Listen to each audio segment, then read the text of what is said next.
Freud decía, ante los ataques podemos defendernos, ante los elogios quedamos indefensos. ¿A qué se refiere con eso? Porque de buenas y primeras tal vez no tiene tanto sentido lo que está planteando, pero la realidad es que cuando nos atacan nosotros tenemos 1.000.000 de mecanismos psíquicos para defendernos. O sea, podemos justificar nuestras acciones, podemos enojarnos, podemos, no sé, patalear, putear, pegar, lo que sea. O sea, sabemos cómo reaccionar ante un ataque. ¿Dónde está el tema? ¿Cómo reaccionamos ante los elogios? Porque ¿qué pasa? El elogio, cuando alguien nos elogia, nos quiere decir que vio algo valioso en nosotros. Y nosotros construimos nuestra identidad no solo por una esencia mágica que se creó de la nada, sino que nuestra identidad también la construimos en base a la mirada del otro, en cómo nos percibe el otro, cómo nos ve el otro, qué proyecta el otro de nosotros, qué piensa el otro de nosotros. Entonces, claramente que el elogio es algo que irrumpe, que pasa sin pedir permiso y te descoloca, porque la mirada del otro siempre refleja algo que nosotros tenemos y que nos importa.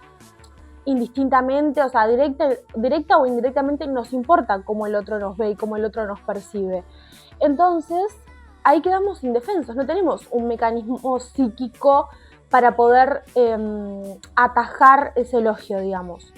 Entonces, ¿qué pasa? ¿Por qué esto tiene un poder tan grande sobre nosotros? Porque cuando otra persona nos dice algo de nosotros, también moldea la identidad que nosotros tenemos de nosotros mismos. O sea, por ejemplo, aparece una nueva persona en nuestra vida y nos dice, me asombra lo organizado que sos. Capaz que es algo que vos realmente nunca habías pensado antes, que no te identificabas como una persona organizada. Pero a raíz de que esa persona te dijo eso, te elogió el orden, digamos, puse un ejemplo random, pero pongamos ese ejemplo. Decís, soy una persona organizada. En realidad, yo siempre pensé que era desorganizado, pero al final soy organizado. Como que uno se va creando una imagen de uno mismo a raíz de lo que los demás van diciendo. También pasa que se empieza a generar como todo un mecanismo en el que nosotros queremos seguir siendo eso que la persona elogió. Muchas veces pasa inconscientemente, ¿no? Pero, por ejemplo, pongamos que me dicen, qué inteligente que sos, o sea, realmente sos muy inteligente. Entonces, ¿qué pasa? Yo voy a querer seguir demostrándole a esa persona que soy inteligente. Voy a tener miedo de quedar como una boluda, entonces voy a actuar siempre de manera inteligente para que esa persona siga sosteniendo esa imagen que tiene de mí de ser inteligente. O no sé, que nos digan, sos fuerte. Bueno, me da miedo de quedar indefenso, de quedar débil ante esa persona, porque esa persona me percibe como fuerte, me percibe como inteligente, lo que sea, no sé, qué linda que sos. Bueno, me da miedo que me vean sin maquillaje porque capaz que dejan de pensar que soy linda. Puedo poner 1000 ejemplos, pero la idea es que uno también sigue moldeando su identidad a raíz de la mirada del otro. Y el elogio tiene eso que nos deja en un lugar como de sentirnos validados claramente porque la persona te está diciendo algo bueno, o sea, de tu físico, de tu personalidad, lo que sea. Entonces te deja de un lugar en el que vos no sabes cómo reaccionar ante eso y vas creando un poco tu identidad para seguir recibiendo sus elogios, porque obviamente a todos nos gusta recibir elogios. Y yo con esto no estoy queriendo decir que uno va a vivir en base a agradarle al resto, ni que ahora voy a empezar a crear mi personalidad basada en qué me elogian los demás. No quiero decir eso claramente, pero sí es verdad que uno cuando lo elogian quiere seguir recibiendo esos elogios, porque es lindo que te digan algo bueno. O sea, a nadie le gusta que lo ataquen, a no ser que, bueno, sos un masoquista, no sé, no voy a entrar en detalles y cosas así como muy puntuales, sino como a grandes rasgos el ser humano le gusta recibir elogios, le gusta recibir validaciones. Entonces, inconscientemente incluso puede pasar que empecemos a crear más nuestra identidad basada en los elogios que nos hacen las personas. Y acá quiero tomar a Hegel, que es más de mi campo de la filosofía, en el que él hablaba sobre que la conciencia necesita ser mirada por otra conciencia. Entonces, ¿qué implica esto de que la conciencia necesita la mirada?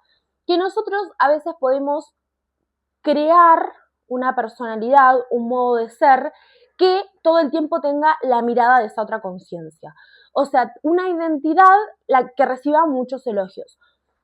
Es decir, no que reciba muchos elogios en el sentido de que me estén todo el tiempo halagando, sino de que sea validada, que sea aceptada, que sea recibida.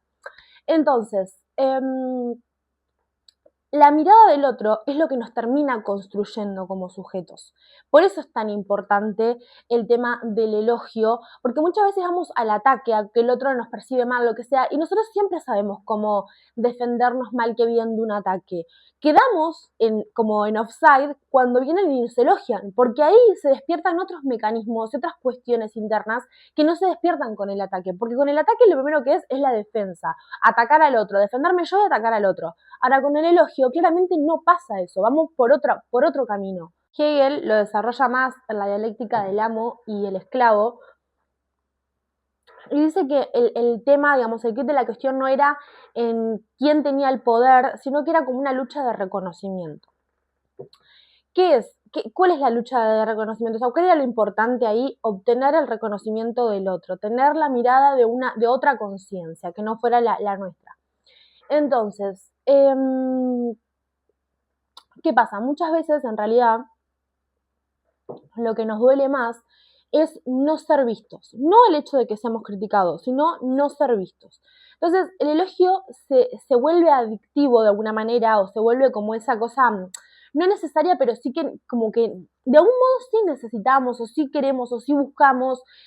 ¿Por qué? Porque nosotros también creamos nuestra esencia, nuestra identidad en tanto sujeto, sostenido un poco por el elogio ajeno, o sea, por el elogio de otra persona. Entonces, un poco cuando dejamos de recibir esos elogios, pensamos que nuestra identidad se está desmoronando de algún modo, porque antes me elogiaban que era tan inteligente y ahora no. Dejé de ser inteligente, la gente ya no me percibe como una persona inteligente, como indirectamente, inconscientemente, buscamos ese elogio y buscamos entender por qué capaz no lo tenemos o por qué lo tenemos más, que es más probable como rumiar o machacarnos en por qué no lo tenemos más que en por qué lo tenemos, porque si lo tenemos es esto, volvemos a lo mismo, como que quedamos indefensos y no sabemos cómo reaccionar ante eso, buscamos más de eso. No sé, me pareció interesante para pensarlo porque es tal cual así, creo que los ataques tienen una manera muy lineal de solucionarse y los elogios siempre nos terminan descolocando de una manera.